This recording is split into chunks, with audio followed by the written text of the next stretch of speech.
चलिए, आज भारत के स्वतंत्रता संग्राम की एक ऐसी कहानी की बात करते हैं जिसे सुनकर शायद रोंगटे खड़े हो जाएंगे और दिल में एक अजीब सा गर्व महसूस होगा।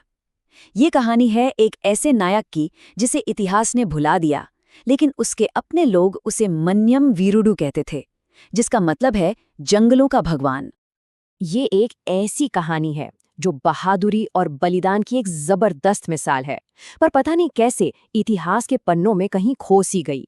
एक ऐसी सच्चाई जिसके बारे में हर किसी को पता होना ही चाहिए।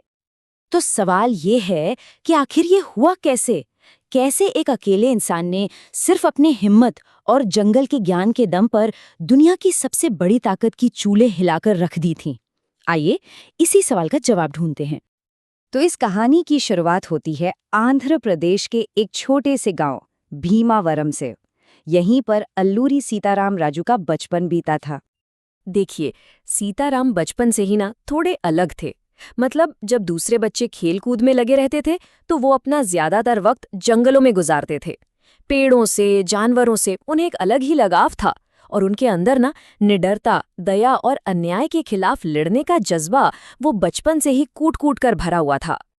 एक किस्सा है, जब वो सिर्फ 12 साल के थे, उन्होंने एक अंग्रेज सिपाही को एक गरीब आदमी पर जुल्म करते देखा। जानते हैं उन्होंने क्या किया? वो सीधा उस सिपाही के सामने जाकर खड़े हो गए और उसकी आंखों में आंखें डालकर ये शब्द कहे। उस दिन तो वो अंग्रेज हंसकर चला गया। उसे क्या पता था कि यही छोटा सा लड़का एक दिन पूरे ब्रिटिश राज के लिए चुनौती बन जाएगा। और जैसे जैसे वो बड़े हुए, ज्ञान की तलाश उन्हें अपने घर से दूर ले गई। ये एक ऐसी यात्रा थी जिसने उन्हें एक आम लड़के से एक असाधारण योद्धा बना दिया। उन्होंने पूरे भारत के जंगलों, पहाड़ों और तीर्थों की यात्रा की।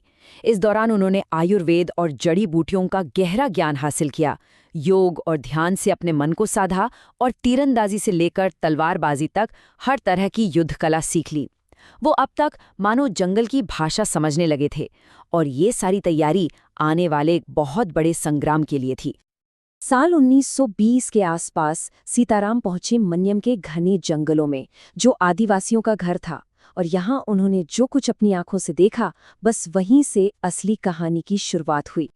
अंग्रेजों ने वहां के आदिवासियों का जीना सचमुच नर्क बना दिया था। सोचिए जरा, जंगल उनका अपना घर था और उन्हें ही वहां जाने पर पाबंदी थी। उनकी जमीनें छीनी जा रही थीं और उनसे बिना पैसे दिए जानवरों की तरह काम करवाया जाता था। चारों तरफ सिर्फ जुल्म था, बेबसी थी। तो एक दिन सीताराम ने एक बुजुर्ग आदिवासी से पूछा कि भाई, आप लोग इस जुल्म के खिलाफ आवाज क्यों नहीं उठाते? उस बुजुर्ग ने जो जवाब दिया ना, उसने सीताराम की रगों में जैसे आग लगा दी। बस यही वो पल था जब उन्होंने फैसला कर लिया कि वो इन लोगों की नेता बनेंगे और इन्हें आज़ादी दिलाएंगे। और यहीं से भारत के इतिहास के एक सबसे ताकतवर लेकिन भूले बिसरे आंदोलन की शुरुआत हुई। नाम था रंपा विद्रोह। ये वो दौर था जब देश के बाकी हिस्सों में गांधी जी का असहयोग आंदोलन चल रहा था, लेकिन यहाँ इन घने जंगलों में आज़ादी की एक बिल्कुल अलग मशाल जलने वाली थी। तो अब सीधी टक्कर का वक्त आ चुका था। सीताराम ने सभी आदिवासियों को एक किया और एक ऐसे युद्ध की शुरुआत की जिसका तरीका अंग्रेजों ने पहले कभी नहीं देखा था। पता है, जब ये विद्रोह शुरू हुआ तो पहले दिन उनके साथ कितने लोग थे? सिर्फ 15। लेकिन उनके नेतृत्व का जादू देखिए। सिर्फ एक महीने के अंदर 15 लोगों की वो छोटी सी टुकड़ी 2000 योद्धाओं की एक फौज बन गई। 2000। ये लड़ाई दो बिल्कुल अलग ताकतों के बीच थी। एक तरफ थी अंग्रेजों की मॉडर्न बंदूकें और बड़ी सेना, और दूसरी तरफ थे राजू के योद्धा, जिनका सबसे बड़ा हथियार था खुद जंगल। उन्होंने गुरिल्ला युद्ध यानी कि छापामार लड़ाई का तरीका अपनाया। वो अचानक हमला करते और पलक झपकते ही घने जंगल में गायब हो जाते।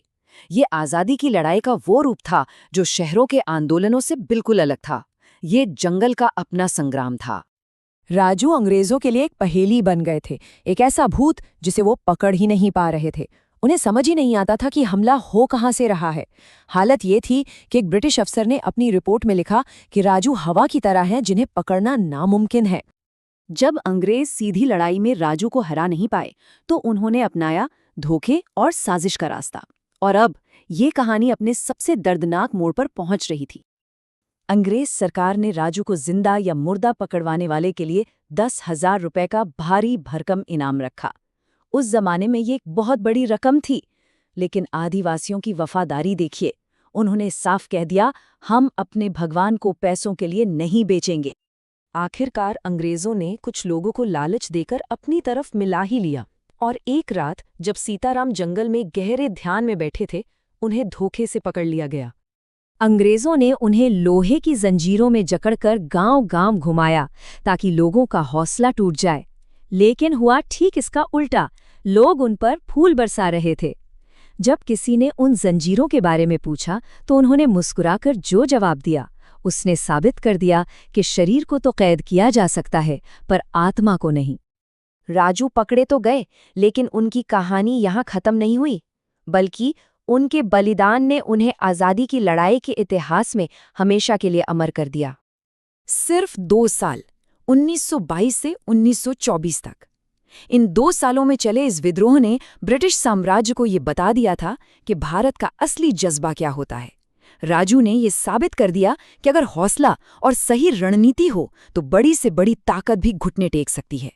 7 मई 1924 को बिना किसी मुकदमे के अंग्रेजों ने उन्हें एक पेड़ से बांधकर गोलियों से छलनी कर दिया।